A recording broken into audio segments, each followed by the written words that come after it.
खरे आंगन माझी माईया कैलाया सानान जी आजी की ना खरे आंगन माझी माईया झरथिन लांबी के सजी आजी की ना खरे आंगन माझी माईया झरखिन लांबी के सजी बाबा के आंगन माझी माईया कैलन आसाना नजी आजी भाऊ जो आंगन माझी माईया झरखिन लांबी के सजी आजी भाऊ जो आंगन माझी माईया झरखिन लांबी के सजी आजी आईयो जे गेलो जी माईया झाटा पाटने आरजी आजी आईयो जे गेलो जी माईया झाटा पाटने आरजी के तोर सोचतन जी माईया दिनमा सो दिनमा जी आजी के तोरा रखाथुन जी माईया झाटा पाटने आरजी आजी के तोरा रखाथुन जी माईया झाटा पाटने आरजी आजी दादा मोर सोचथिन जी माईया दिनमा सो दिनमा जी आजी भाऊजो मोरा सोचथिन जी माईया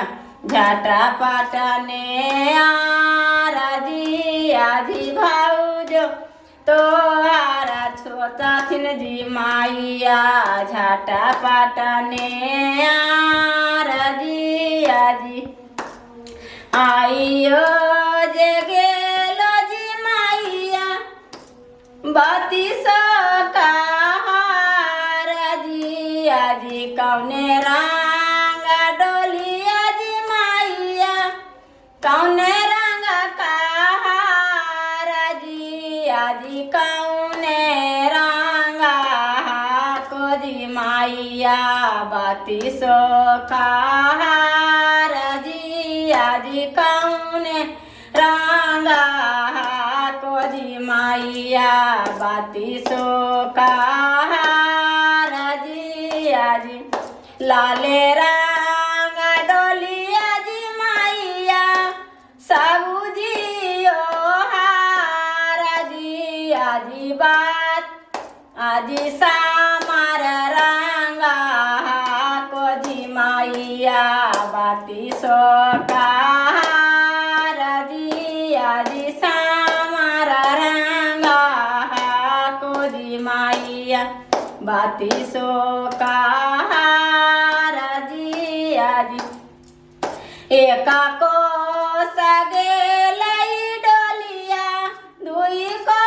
सगे लाई जी आजी ते सारा को सगे लाई डोलिया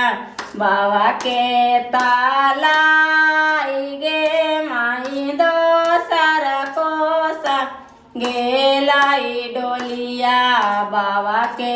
तालाई गे माई गोड़ा पारियाऊ पहिया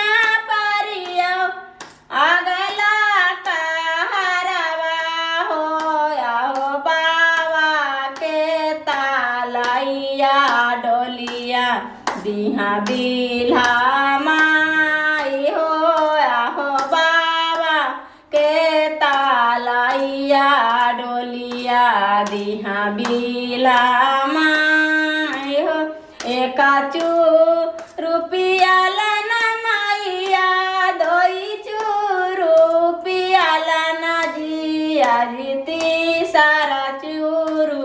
पिया लाना माईया खिला लाना पाता जी आजी तीसर चू रोपियाला न माइया खिलाला न पाता